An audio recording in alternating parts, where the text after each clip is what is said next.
Hello viewers, स्वागत आहे तुमचं माझ्या आजच्या या व्हिडिओमध्ये. या व्हिडिओमध्ये आपण दोन रीरायटेबल नोटबुक्सबद्दल डिस्कस करणार आहोत. तुम्ही इथे बघू शकता माझ्याकडे दोन बुक्स आहेत. एक नंबरची रीरायटेबल बुक आहे आणि दुसरी मराठी उजळणीची बुक आहे. काल मार्केटमध्ये गेले असताना मला या दोघंही बुक्स दिसल्या आणि मी त्या लगेच परचेस केल्या. या दोघंही बुक लहान मुलांसाठी अतिशय उपयोगी आहेत.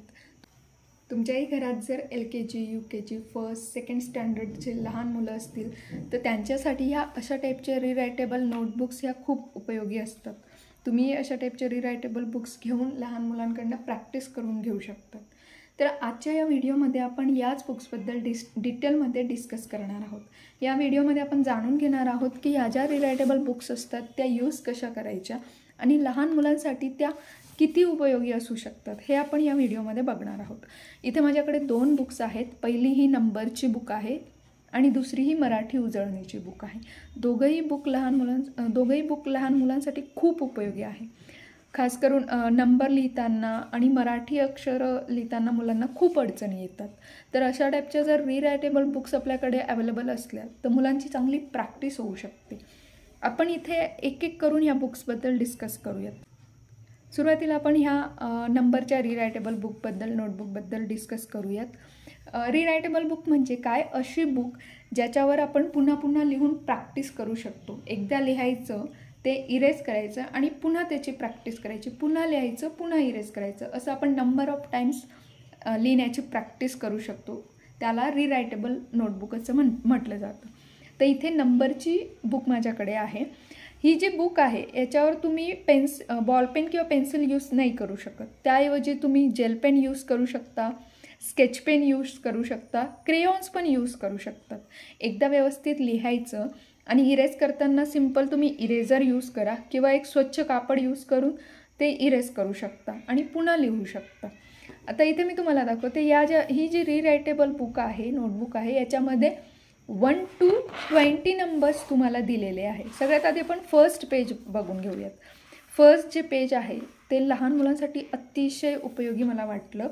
इथे तुम्हाला 1 to 10 नंबर पूर्ण दिलेले आहे आणि इथे तुम्हाला हँडचा यूज करून आपण काउंट कसं करतो, हाताचा उपयोग करून आपण हे नंबर काउंट कसे करतो ते तुम्हाला इथे दिलं आहे. जसं की 1ला आपण एक फिंगर दाखवतो, 2ला 2 फिंगर. लहान मुलांसाठी हे खूप असं यूजफुल आहे. ते खूप पटकन हे शिकतात की फिंगर्सचा यूज करून नंबर कसे काउंट केले जातात ते यावरून त्यांना समजतं.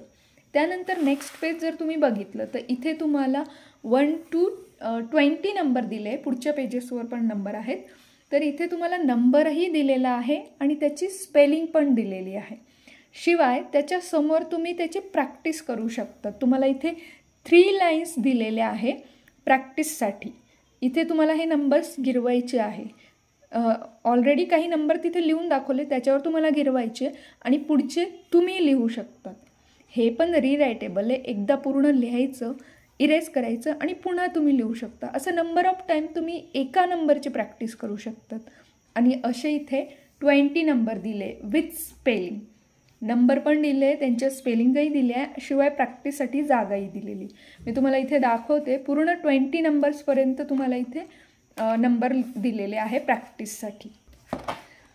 नेक्स्ट पेजवर 5, 6, 7, 8 इकडे पण आहेत. 9, 10, 12पर्यंत असे 20पर्यंत हे नंबर्स दिलेले आहेत.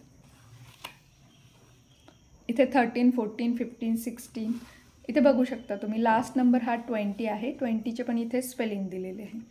तर इथे तुमची खूप सारी प्रॅक्टिस होऊ शकते. तुम्ही रोज पण या पेजेसची प्रॅक्टिस केली तरी तुमचे 1 to 20 नंबर व्यवस्थित होऊन जातील विथ स्पेलिंग. तुम्ही स्पेलिंग पण पाठ करू शकतात आणि ते चांगल्या हँडरायटिंगमध्ये लिहून त्यांची प्रॅक्टिस पण तुमची होऊन जाणार आहे. आता नेक्स्ट पेजवर काय आहे तर नेक्स्ट पेजवर पुढचे नंबर आहेत. तुमची इथे 20 नंबरपर्यंतची प्रॅक्टिस छान झाली आहे. आता नेक्स्ट पेज जे दिलं आहे तिथे 21 नंबरपासून 100 नंबरपर्यंत तुम्हाला प्रॅक्टिससाठी नंबर दिलेले आहे. पण इथे तुम्हाला 1 टाईम नंबर्स लिहायचे आहेत. 1 टाईम म्हणजे तुम्ही हे पण रीरायटेबल आहे. एकदा लिहिलं, ते इरेज केलं की पुन्हा तुम्ही लिहू शकतात. असं तुम्ही नंबर ऑफ टाईम्स हे सगळे नंबर्स गिरवू शकतात, या नंबर्सला लिहू शकतात. हे तुमच्यावर डिपेंड आहे की तुम्ही त्याची किती छान प्रॅक्टिस करतात. इथे 100 नंबरपर्यंत तुमची प्रॅक्टिस होऊन जाणार आहे. अशा प्रकारे तुमची इथे 1 to 100 नंबरची 100 नंबर्स लिहिण्याची छान प्रॅक्टिस होऊन जाणार आहे. आता आपण पुढचं पेज बघूयात. तर इथे पुढच्या पेजवर तुम्हाला प्रॅक्टिससाठी 1 to 100 नंबर दिले आणि इथे बॉक्सेस बनवलेले आहेत. कारण की मॅथची बुक ही स्क्वेअर बुक असते, खास करून लहान मुलांसाठी. तर त्यांना बॉक्समध्ये लिहिण्याची प्रॅक्टिस व्हावी म्हणून इथे बॉक्स करून दिले. तर जेव्हा तुमची ऑलरेडी प्रॅक्टिस झालेली असते, तुम्ही आरामात या बॉक्समध्ये 1 to 100 नंबर व्यवस्थित आणि छान अक्षरात लिहू शकतात. तर इथे तुम्ही पूर्ण 1 to 100 नंबर लिहून घ्यायचे. मला हे लास्ट पेज ही खूप इंटरेस्टिंग वाटलं. इथे ॲक्च्युली 2 पिक्चर्स ड्रॉ करायला दिलेले आणि जॉईन द नंबर अशी हेडिंग आहे. म्हणजे इथे तुम्हाला नंबर्स दिलेले आहे आणि ते नंबर जॉईन केल्यावर तिथे फिगर तयार होणार आहे. तर लहान मुलांना या अशा गेममध्ये खूप इंटरेस्ट येतो. पहिली जी फिगर आहे, इथे जर मुलांनी नंबर व्यवस्थित जॉईन केले तर एक एलिफंटचा पिक्चर रेडी होतो.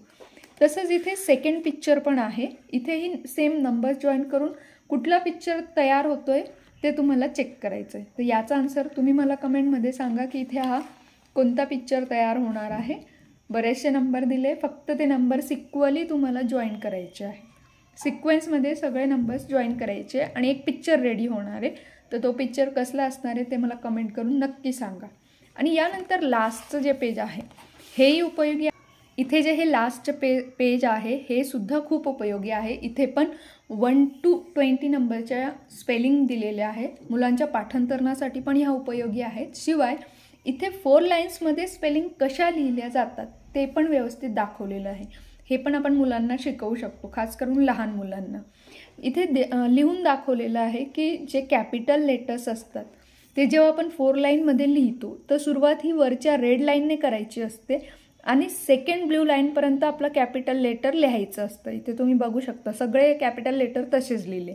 आणि जे स्मॉल लेटर आपण लिहितो त्या मधल्या 2 ब्ल्यू लाईनमध्येच लिहायचे असतात. हे काही रूल्स आहे रायटिंगचे, इंग्लिश रायटिंगचे. तर हे जर मुलांना कळलं तर ते कोणत्याही स्पेलिंग छान लिहू शकतात. म्हणजे 4 लाईनच्या बुकमध्ये स्पेलिंग कशा लिहिल्या जातात ते पण आपण इथे त्यांना दाखवू शकतो, शिकवू शकतो. त्यासाठी हे लास्टचं बुक पण खूप उपयोगी आहे. जर तुम्हाला मार्केटमध्ये अशा टाईपचे रिरायटेबल बुक मिळत असतील तर नक्की घ्या आणि लहान मुलांना त्यातनं प्रॅक्टिस करून घ्या. आता आपण आपली सेकंड बुक बघूयात. इथे आपली ही सेकंड बुक आहे. ही मराठी उजळणीची बुक आहे. ही पण बुक मला खूप आवडली. यामध्ये मुळाक्षरं आणि 14 खडी छान प्रकारे दिलेली, त्याची मुलं प्रॅक्टिस करू शकतात.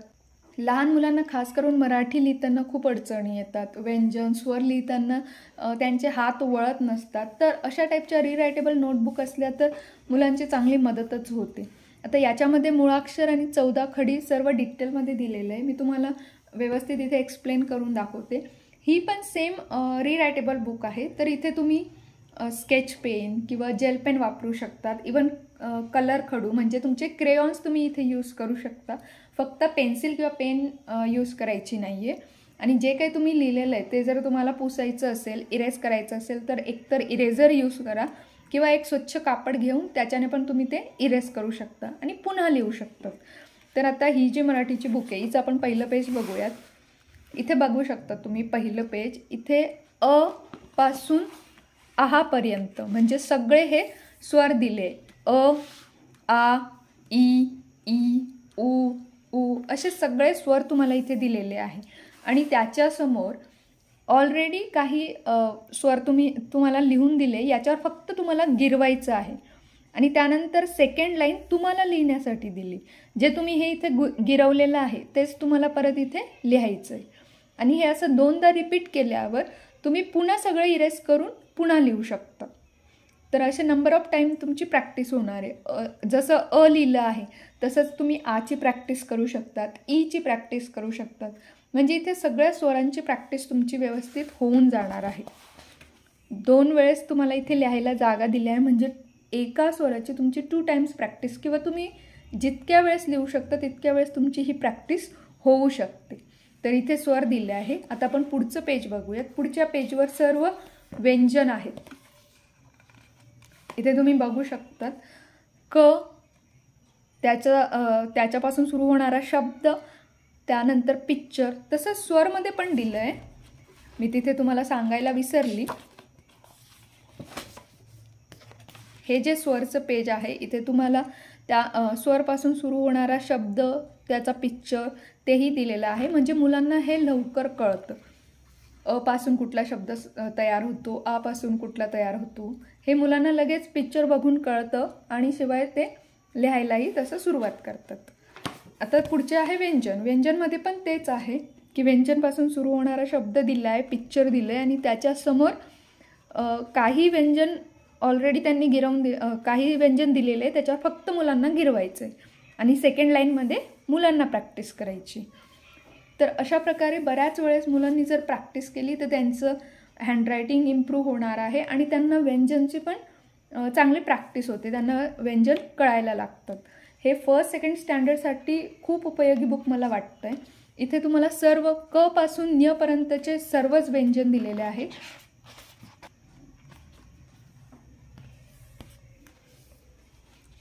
इथे तुम्ही बघू शकतात पुढचे पण व्यंजन आहे, शेवटचं व्यंजन आहे न्य, म्हणजे क पासून न्य पर्यंत सर्वच व्यंजन इथे दिलेले आहे विथ शब्द, पिक्चर्स आणि प्रॅक्टिससाठी जागा.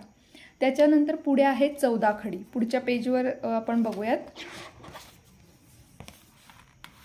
तर इथे तुम्हाला पूर्ण 14 खडी दिलेली आहे. इथे बघू शकतात आधी व्यंजन लिहिलेले आहे आणि त्यांच्यासमोर 14 खडी पूर्ण व्यवस्थित लिहून दाखवलेली आहे, म्हणजे हे मुलांना समजायला पण खूप इझी आहे आणि शिवाय लिहायला पण. त्यांना फक्त आधी याच्यावर गिरवायचं आहे. एकदा याची व्यवस्थित प्रॅक्टिस झाली की मुलं आपल्या नोटबुक्समध्ये पण हे छान बघून बघून लिहू शकतात किंवा न बघताही त्यांना लिहायला जमायला लागतं, याची जर व्यवस्थित प्रॅक्टिस झाली. इथेही क पासून न्य पर्यंत सर्व 14 खडी दिलेली आहे, तुम्ही बघू शकतात. हे बघा, हे लास्टचं पेज आहे जिथे न्यची पण 14 खडी पूर्ण लिहिलेली आहे. अशा प्रकारे पूर्ण व्यंजनची इथे 14 खडी दिलेली आहे. त्यानंतर हे जे लास्टचं पेज आहे इथे हे सगळ्या नंबर्स म्हणजे मराठी संख्या दिलेल्या आहेत. बऱ्याचशा मुलांना नंबर्स मराठीमध्ये लिहिता येत नाही, त्यांच्यासाठी पण ह्या बुक्स त्यांच्यासाठी हे पेज खूप उपयोगी आहे. इथे एका नंबरची 4 टाइम्स प्रॅक्टिस होते. एक नंबर 4 वेळेस लिहिलेला आहे. तर अशी जर प्रॅक्टिस व्यवस्थित केली तर मुलांना मराठी नंबर लिहिणंही जमायला लागेल. मराठी संख्या कशा लिहिल्या जातात ते त्यांना समजेल. या पेजवर 0 पासून 50 पर्यंत नंबर दिले आणि शेवटच्या पेजवर 51 ते 100 पर्यंतचे मराठी संख्या दिलेल्या आहेत, नंबर दिलेले आहेत. तर यांची जर व्यवस्थित प्रॅक्टिस केली तर मुलांना मराठी नंबर पण छान लिहिता येणार आहेत. सो अशा टाईपच्या रिरायटेबल बुक वेगवेगळ्या स्टेशनरी स्टोअरवर किंवा मार्केटमध्ये इझिली अवेलेबल असतात, तुम्ही त्या घेऊ शकतात. किंवा ह्या ज्या बुक्स आहेत या मला प्रकाश हाऊसच्या बुक्स मिळाल्या. इथे त्यांचा नंबर, ईमेल ID दिला आहे, तुम्हाला वाटलं तर तुम्ही कॉन्टॅक्ट करून विचारू शकतात. किंवा अशा टाईपच्या दुसऱ्याही रिरायटेबल बुक्स असल्या तर त्याही सेम तुम्ही यूज करू शकतात. रिरायटेबल बुक म्हणजे काय की तुम्ही पुन्हा पुन्हा त्यांच्यावर लिहून प्रॅक्टिस करू शकता. तर या दोघंही बुक्स मला वाटतं खूप उपयोगी आहेत, खास करून लहान मुलांसाठी खूप उपयोगी आहेत. आजच्या या व्हिडिओमध्ये आपण डिटेलमध्ये डिस्कस केलं आहे की या बुक्स कशा यूज केल्या जातात. तुम्हाला हा व्हिडिओ कसा वाटला कमेंट करून नक्की सांगा. व्हिडिओ आवडला असेल तर एक लाईक करा आणि अशाच वेगवेगळ्या व्हिडिओंसाठी माझ्या चॅनलला सबस्क्राईब करा. थँक्यू.